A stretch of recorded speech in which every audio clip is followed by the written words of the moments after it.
আসসালামু আলাইকুম। HBAC পক্ষ থেকে আন্তরিক শুভেচ্ছা।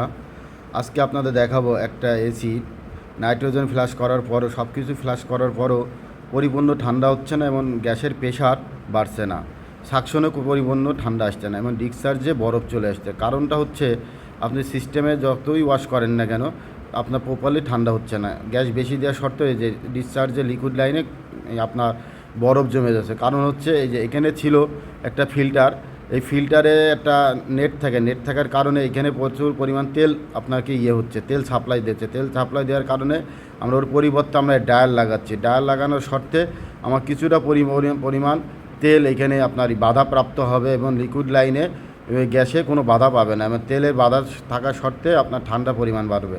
সেই জন্য আমরা ডায়াল লাগানোর আগে আবার নতুন করে ওয়াশ করে নিচ্ছি সিস্টেমটাকে। ওয়াশ করার পর আবার পুনরায় আমার ডায়াল ইনস্টলেশন করছি এবং ইনস্টলেশন করার পর আমি পরিপূর্ণভাবে ঝালাই করার পর সব কিছু বেজিং করার পর এই ডায়ারটা পরিবর্তে, এই ফিল্টারের পরিবর্তে ডায়ারটা লাগালাম। এখন প্রপারলি ঠান্ডা হচ্ছে।